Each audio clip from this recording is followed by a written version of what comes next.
¿Jesús existió o lo inventaron? ¿Por qué se ha negado la existencia histórica de Jesús? Artículo de Javier Garín. Escritor. Autor del libro Anticristo, historia de una profecía jesuítica sudamericana. Ningún historiador serio discute la existencia histórica de Jesús. Afirma burlonamente el investigador español Antonio Piñeiro que el 99,9% de los historiadores actuales aceptan que Jesús existió y acuerdan en una gran parte de su biografía, con diferencias de detalles. De hecho, en las últimas décadas la llamada búsqueda del Jesús histórico se ha convertido en una verdadera especialidad de la ciencia histórica con numerosos y eruditos cultores en todo el mundo. No podía ser de otra manera, ya que es una de las personalidades históricas de las que más se ha escrito a través de los siglos, y los primeros pasos de las comunidades cristianas están bastante bien establecidos a partir de testimonios históricos y arqueológicos indubitables de múltiples procedencias. ¿Por qué, entonces, se ha puesto en duda con tanta frecuencia, en los últimos 300 años, la existencia de Jesús? El primer motivo es de orden ideológico-político.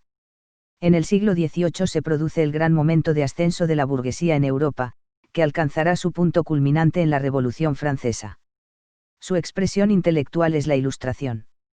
Este vasto movimiento, que encuentra en el antiguo régimen los obstáculos políticos y económicos a remover para el pleno desarrollo del nuevo orden burgués, identifica a la Iglesia como uno de sus principales enemigos.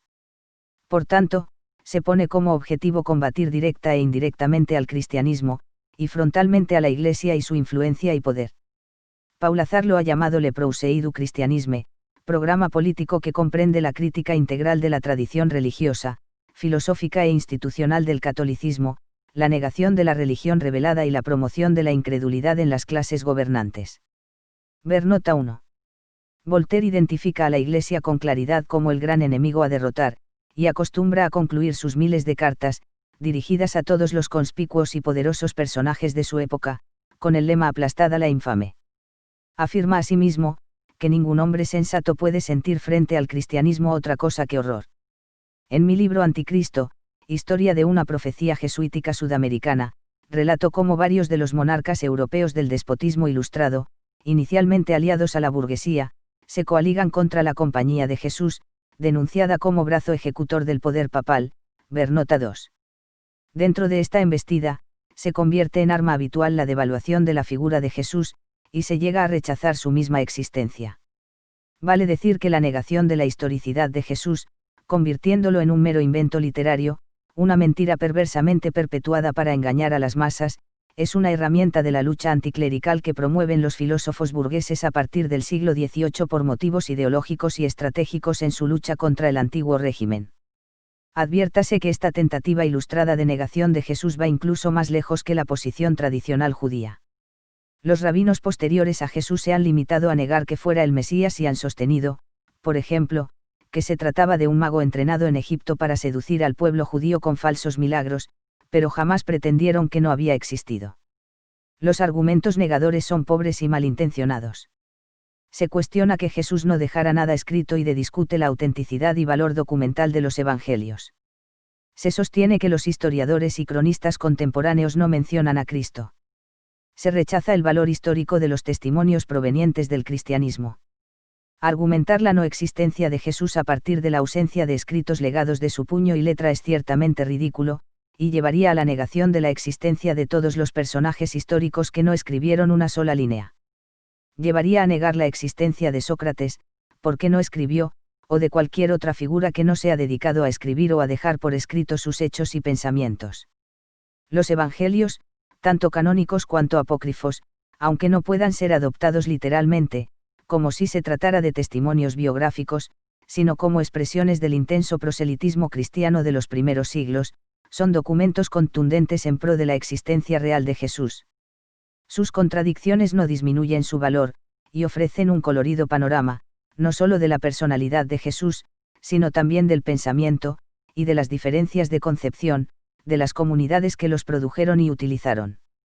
O hemos de suponer que esas comunidades tampoco existieron y que todo fue una superchería posterior ideada por los papas y los jesuitas. La exigencia de fuentes externas al cristianismo tampoco parece razonable, ya que los primeros años de este movimiento transcurrieron en las periferias del Imperio Romano y su visibilidad era escasa para los cronistas contemporáneos. Sin embargo, Jesús aparece al menos 2 veces mencionado en las Antigüedades judías, obra del historiador judío Flavio Josefo, en forma directa, y una en forma indirecta cuando trata de su primo Juan el Bautista. El texto disponible tradicionalmente de Flavio Josefo, el llamado Testimonio Flaviano, ha sido impugnado de haber sufrido interpolaciones cristianas posteriores, ya que afirma que Jesús era el Mesías, lo cual resulta impropio de un judío, pero en 1970 se descubrió una versión árabe, cuyo texto, levemente distinto al conocido en Occidente, expresa: en este tiempo existió un hombre de nombre Jesús. Su conducta era buena y era considerado virtuoso. Muchos judíos y gente de otras naciones se convirtieron en discípulos suyos. Los convertidos en sus discípulos no lo abandonaron. Relataron que se les había aparecido 3 días después de su crucifixión y que estaba vivo. Según esto fue quizá el Mesías de quien los profetas habían contado maravillas. Al relatar la muerte de Santiago el Justo, hermano de Jesús y jefe de la Iglesia en esos momentos, cuenta: Ananías era un saduceo sin alma. Convocó astutamente al Sanedrín en el momento propicio. El procurador Festo había fallecido. El sucesor, Albino, todavía no había tomado posesión. Hizo que el Sanedrín juzgase a Santiago, el hermano de Jesús, llamado Cristo, y a algunos otros. Los acusó de haber transgredido la ley y los entregó para que fueran apedreados. Sobre Juan el Bautista es más extenso. Pero algunos judíos creían que el ejército de Herodes fue destruido por Dios, en justo castigo de Dios para vengar lo que él había hecho a Juan, llamado el Bautista. Porque Herodes lo mató, aunque era un hombre bueno e invitaba a los judíos a participar del bautismo, con tal de que estuviesen cultivando la virtud y practicando la justicia entre ellos y la piedad con respecto a Dios. Pues así, en opinión de Juan, el bautismo sería realmente aceptable, es decir, si lo empleaban para obtener, no perdón por algunos pecados, sino más bien la purificación de sus cuerpos, dado que sus almas ya habían sido purificadas por la justicia. Y cuando los otros se reunieron, como su excitación llegaba al punto de la fiebre al escuchar sus palabras, Herodes empezó a temer que la gran capacidad de Juan para persuadir a la gente podría conducir a algún tipo de revuelta, ya que ellos parecían susceptibles de hacer cualquier cosa que él aconsejase. Por eso decidió eliminar a Juan adelantándose a atacar antes de que él encendiese una rebelión. Herodes consideró esto mejor que esperar a que la situación cambiara y luego lamentarse cuando estuviera sumido en una crisis. Y así, a causa del recelo de Herodes, Juan fue llevado en cadenas a Maqueronte, la fortaleza de montaña antes mencionada, allí se le dio muerte. Pero los judíos opinaban que el ejército fue destruido para vengar a Juan, en el deseo de Dios de castigar a Herodes. Este texto demuestra asimismo la simpatía de los judíos hacia Juan el Bautista, simpatía que acompañará a Jesús hasta que la clase alta sacerdotal judía, no el pueblo judío en su conjunto, y el Imperio Romano decidieron también asesinarlo. Plinio el Joven, entre los años 100 y 112, escribió al emperador Trajano pidiendo instrucciones sobre el proceder contra los cristianos e informando las medidas que tomó, imponiéndoles que maldijeran a Cristo y adoraran la efigie del emperador, relatando que los cristianos acostumbraban reunirse al amanecer y cantan un himno a Cristo, casi como a un dios. Tácito, en sus anales, en el año 116, refiere sobre Nerón: por lo tanto, aboliendo los rumores, Nerón subyugó a los reos y los sometió a penas e investigaciones. Por sus ofensas, el pueblo, que los odiaba, los llamaba cristianos, nombre que toman de un tal Cristo, que en época de Tiberio fue ajusticiado por Poncio Pilato. Reprimida por el momento, la fatal superstición irrumpió de nuevo, no solo en Judea, de donde proviene el mal, sino también en la metrópoli.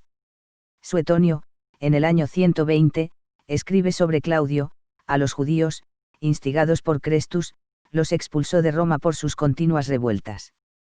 Y en Vidas de los 12 Seísaas refiere que Nerón infligió suplicios a los cristianos, un género de hombres de una superstición nueva y maligna.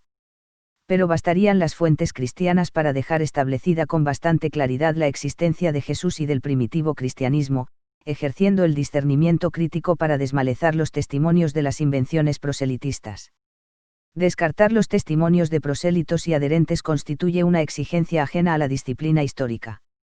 La mayoría de los testimonios que se conservan de cualquier personaje poderoso de la antigüedad, tales como monedas, inscripciones o monumentos, han sido brindados para exaltar y propagandizar sus figuras. Porque los testimonios sobre un rey o general victorioso, que buscan su exaltación, deberían dejarse de lado por el solo hecho de que los legaron sus seguidores y lugartenientes. Es ridículo. La segunda fuente de incredulidad respecto de la existencia histórica de Jesús proviene de la pesada herencia mitológica y teológica que rodea su figura. Los dogmas eclesiásticos que se empezaron a construir pocos años después de su muerte, y que ya vemos en desarrollo en el Evangelio de Juan, suelen confundirse con el problema de su historicidad. Cuestiones tales como la virginidad perpetua de María, las curaciones milagrosas y resurrecciones, la Santísima Trinidad o la naturaleza humano-divina de Cristo que nutre los debates cristológicos, cuya fe se exige como dogma al creyente, constituyen, fuera del ámbito de las diferentes iglesias, verdaderos escollos para la aceptación del Jesús histórico, y llevan al no creyente a la falsa conclusión de que se trata de una pura fábula de principio a fin.